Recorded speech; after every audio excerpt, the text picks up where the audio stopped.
मंगलवार को झज्जर के लोक निर्माण विश्राम गृह में स्वदेशी जागरण मंच एवं स्वावलंबी भारत अभियान के तहत जिला विचार एवं प्रशिक्षण वर्ग का आयोजन किया गया, जिसमें प्रांतीय समन्वयक डॉक्टर वेद प्रकाश लोहाच मुख्य वक्ता के रूप में शामिल हुए। डॉक्टर लोहाच ने स्वावलंबी भारत व स्वदेशी जागरण मंच के उद्देश्यों कार्यों के विषय में विस्तार से जानकारी दी। उन्होंने कहा कि आज युवा नौकरी की तरफ भाग रहे हैं, लेकिन स्वदेशी को बढ़ावा देने की आज समाज में काफ़ी आवश्यकता है। स्वदेशी को बढ़ावा देने से न केवल स्थानीय वस्तुओं का निर्माण की आवश्यकता युवाओं को रोजगार स्थापित करने की दिशा में आगे बढ़ाएगी, वहीं भारत का पैसा भारत में ही रहेगा। उन्होंने कहा कि युवा नौकरियों के पीछे भागने की बजाय स्वावलंबी बनने के लिए व अन्य लोगों को रोजगार देने के लिए आगे आएं और इसके लिए उन्हें अपने स्वरोजगार स्थापित करने होंगे। प्रशिक्षण वर्ग जो है वो चल रहे हैं हर जिला वाइज। वैसे तो हमने 25 तारीख जो है वो फिक्स की थी जी कि हर जिले पे 25 तारीख को हो जाए, ताकि सारे जिलों में एक दिन कवर कर लें। लेकिन प्रांत लेवल के जो कुछ दायित्ववान कार्यकर्ता थे उनके अलग अलग जगह प्रवास रहा, तो एक जगह संभव हो नहीं हो पाया। मतलब जैसे तख्ती दादरी का था, झज्जर का था, 5-6 जिले और थे, तो आज झज्जर का ये विचार प्रशिक्षण वर्ग आयोजित किया। तो यहाँ पे इसका मुख्य क्या उद्देश्य है हमारा कि स्वदेशी को विचार को जो है आगे ग्रामीण लेवल तक, ग्रास रूट लेवल तक उसका प्रचार प्रसार करना। जो हमारे जो कार्यकर्ता हैं इसमें झज्जर, क्योंकि इकाई हमारी ज़्यादा इस तरह से ज़्यादा संगठित नहीं है, यहाँ कार्यकर्ता हमारे थोड़े से कम हैं, तो उस हिसाब से इस विचार को आगे बढ़ाने के मनमोहन जी हैं, हमारे मनोजी हैं, देवेंद्र जी हैं, पोपली जी हैं, तो ये सारे के सारे अब जुट को इसको आगे बढ़ाने का है कि भी हर घर जो है, हमारा जो मिशन है, हर घर स्वदेशी हो और केवल स्वदेशी हो, स्वदेशी और केवल स्वदेशी, कि जो भी डेली उपयोग की चीज़ें हैं उनमें ज़्यादा से ज़्यादा स्वदेशी वस्तुओं का मेड इन इंडिया नहीं, made by India, made by Bharat कहूँ, बल्कि मैं आपको बाई भारत, जो यहीं से उत्पादित चीज़ हो, यहीं पे पैदा की गई हो, और हमारे यहीं के जो उद्योगपति हैं, जो स्टार्टअप हैं, उनके द्वारा जो निर्मित चीज़ है उसका ज़्यादा से ज़्यादा प्रयोग हो, हर घर में उसका प्रयोग बढ़े, ताकि हमारी अर्थव्यवस्था और सुदृढ़ हो। जैसा आपने देखा होगा अभी, मतलब कल ही रिपोर्ट आई है, हम जो है 5वें नंबर से 4थे नंबर की अर्थव्यवस्था बन गए। और इसी तरह से जैसे आपको पता है कि हमारा भारतवर्ष जो है पूरे विश्व में एक सबसे युवा देश है। 38 करोड़ जो युवा जो है हमारे भारतवर्ष में एक बहुत बड़ी स्ट्रेंथ के रूप में हमारी सरकार ने इसको लिया है, और आगे हमारा मिशन है कि 2047 तक हमारा भारतवर्ष जो है वो सोने की चिड़िया होगा, हम पूरे विश्व में 1 नंबर की अर्थव्यवस्था होंगे। तो उसके लिए खाली इस बात से 1 नंबर पर नहीं जा सकते, जो हमारे 38 करोड़ जो युवा हैं इनके हर हाथ के पास काम होगा, तभी जाके ये संभव हो सकता है कि हमारी भारतवर्ष जो है 2047 तक हम 1 नंबर की अर्थव्यवस्था बन पाएंगे। उसके लिए सरकार ने पूरा प्लानिंग के हिसाब से नीति आयोग ने पूरा सारा एनालिसिस करके देखा, तो सरकारी रोजगार जो है हमारे भारतवर्ष में बड़े लिमिटेड है, और किसी भी विकसित जो हमारे जो राष्ट्र हैं उनमें भी टोटल पॉपुलेशन का 10% से ज़्यादा सरकारी रोजगार नहीं होता है। अब हमारे यहाँ 8.6% जो है उसके हिसाब से टोटल रोजगार है सरकारी रोजगार। अब रोजगार का हमारे समाज में एक गलत सा नैरेटिव सेट हो रहा है कि हम रोजगार उसी को मानते हैं कि हर महीने हमारे अकाउंट में जो है वो सैलरी आ जाए। वाइट कॉलर जॉब को ही हम रोजगार मानते हैं, हर महीने चाहे वो अच्छी खासी जो है कोई प्राइवेट कंपनी हो, कोई MNC हो, या कोई सहकारी या सरकारी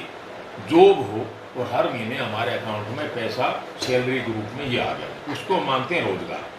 अब मैं तो अलग अलग कॉलेजेस में, यूनिवर्सिटीज़ में उसमें जाते हैं, युवाओं से चर्चा करते हैं, उनसे बात भी करते हैं, एक प्रोग्राम में 100 बच्चे बैठे हैं, उनसे ये बात पूछते हैं कि आप 100 बच्चे बैठे हैं, इनमें से कितने बच्चों के पेरेंट्स जो है सरकारी रोजगार में हैं, तो वही 8-7 बच्चों के हाथ उठते हैं कि जी हमारे पेरेंट्स सरकारी रोजगार में हैं। बाकी बच्चे, क्या भाई आप लोगों को खाने को अनाज नहीं मिलता, क्या आपके पास रहने के लिए घर नहीं है, क्या आपके पास वस्त्र नहीं है, कि नाजीन से बढ़िया है। मतलब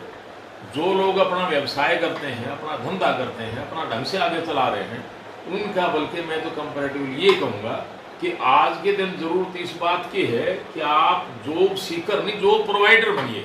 आप नौकरी मांगने वाला नौकर बनने की जरूरत नहीं, आप मालिक बनने की, इस तरह की हमारी ये सोच होनी चाहिए और उसको बदलना चाहिए। समाज में एक गलत नैरेटिव जो सेट हो रहा है कि खाली हर महीने में अकाउंट में पैसा आ जाए, उसी को नौकरी मानते हैं। देखो, नौकरी का मतलब जिस कार्य के करने से हमारे पास कोई 2 पैसे की आमदनी होती है,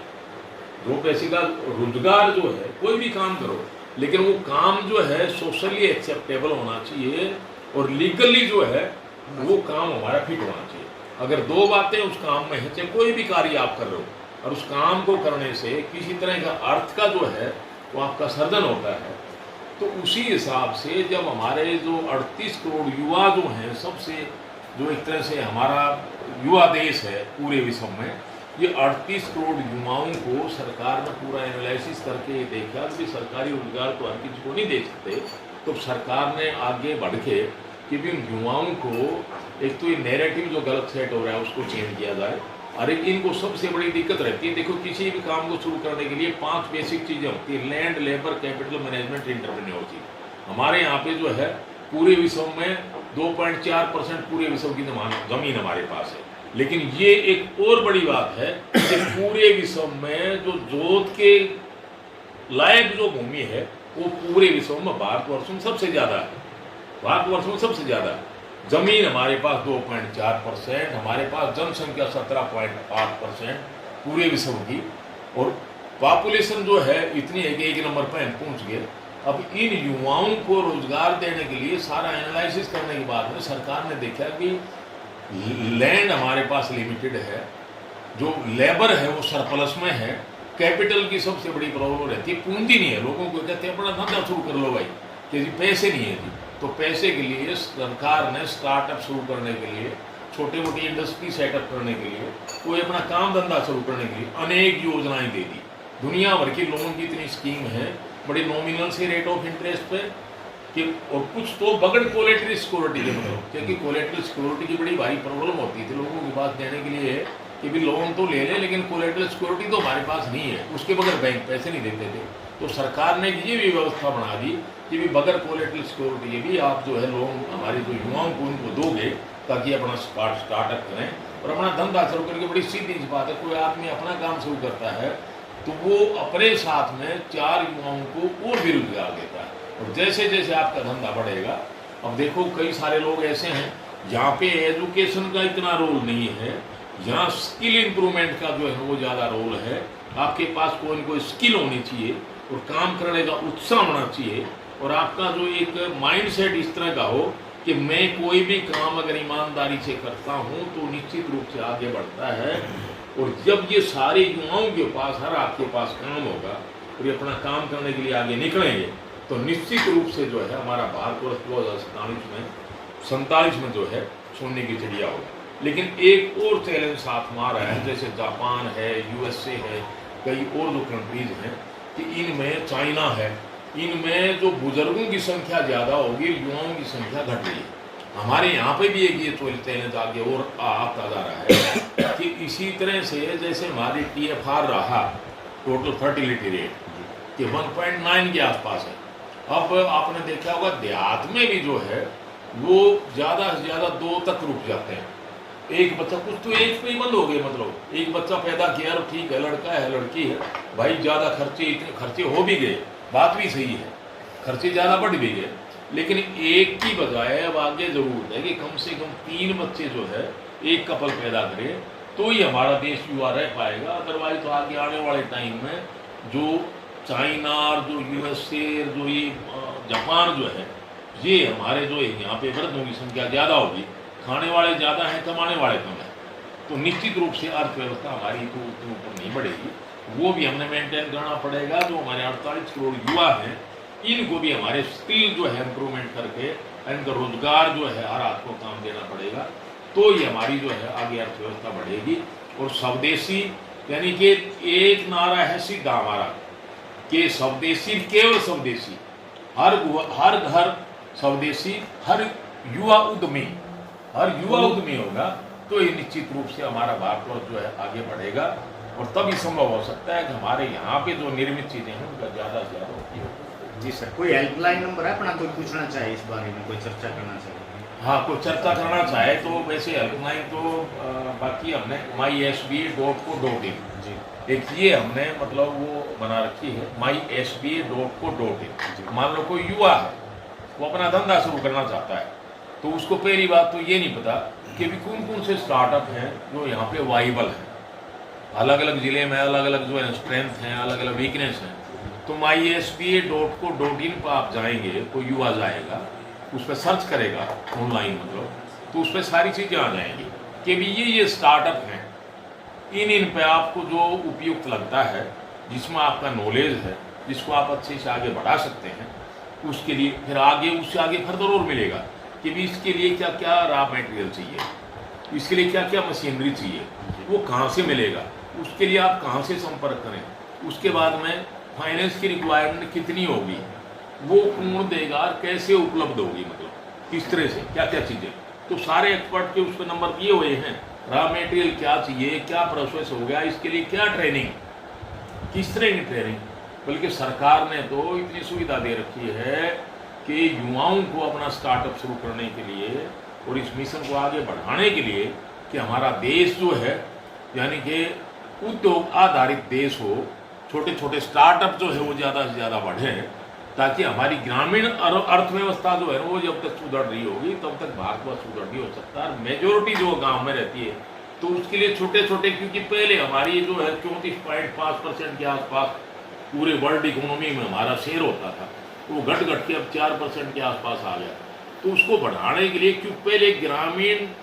कुटीर उद्योग बेस्ड जो है हमारी इकोनॉमी थी, अब दोबारा से उसी रूप में आना पड़ेगा कि हमारे ग्राम में जो छोटे छोटे कुटीर उद्योग, जो गांव में जो चीज़ें हैं, वो उसको बढ़ाना पड़ेगा। तो ये जो mySBA.co.in है, उस पर सारी चीज़ें हमने दी हुई हैं कि भी ये स्टार्टअप है, यहाँ से फाइनेंस में ट्रेनिंग मिलेगी। और सरकार ने ट्रेनिंग के लिए इवन विदेश तक जाने के लिए, कि विदेश में जाने के लिए आपके पास मान लो पैसा नहीं है, तो पैसा भी गवर्नमेंट जो है अपने लेवल पे देती है कि भी पैसा हम देंगे, आपके पास ये स्किल इतनी है, इसको और इम्प्रूव करने के लिए आप विदेश में जाके ट्रेनिंग लेके आओ और अपनी स्टार्टअप को, इस इंडस्ट्री को प्रॉपरली स्टार्ट करके और इसको आगे बढ़ाओ। तो उसको पकड़ के आगे बढ़ाने का युवाओं का हम काम करते हैं, ताकि हमारे युवा ज़्यादा से ज़्यादा निकले। सरकारी नौकरी ठीक है, उस टाइम मतलब सरकार का था कि भाई हम ज़्यादा से ज़्यादा नौकरी दे पाएंगे, लेकिन पूरा नीति आयोग का सारे अर्थशास्त्रियों का बैठ के मंथन हुआ और ये सोचा गया और देखा गया पूरा एनालिसिस करके कि भी इतना तो सरकारी रोजगार तो सबको देना संभव है ही नहीं, कोई राष्ट्र दे ही नहीं पाता। तब ये जो है स्टार्टअप वाला, make in India, made in India, ये वाला जो मिशन, इसको आगे बढ़ाया। और जो हमारी जो कैपिटल की जो सबसे बड़ी प्रॉब्लम है, उसके लिए पूरा जो है एक तरह से जैसे पिटारा खोलने वाली बात है, मोदी जी ने पूरा पिटारा खोल दिया कि भाई युवाओं आगे आओ, निकलो और फाइनेंस हम देंगे, लेबर तुम्हारे पास सरप्लस है, ज़मीन यहाँ पे सीमित है। बहुत सारे ऐसे स्टार्टअप हैं जो यहाँ पे हम शुरू करके भाई अलग अलग धंधे के हिसाब से ज़मीन की ज़रूरत होती है, किस टाइप का काम कर रहे हो तो उसके हिसाब से, क्योंकि सीमित जो संसाधन है उसका कम से कम प्रयोग करके, जो ज़्यादा है उसका ज़्यादा उपयोग हो, और एक तरह से रोजगार का सर्जन हमने ज़्यादा से ज़्यादा करना पड़ेगा उसका प्रयोग करके। तो ये mySBA.co.in पे जाके युवा जो है उस पर सर्च कर सकते हैं, और जो एक्सपर्ट हैं उनसे किसी तरह की लाइव उस पर ले सकते हैं। उस पर फ़ोन नंबर भी सारे दिए।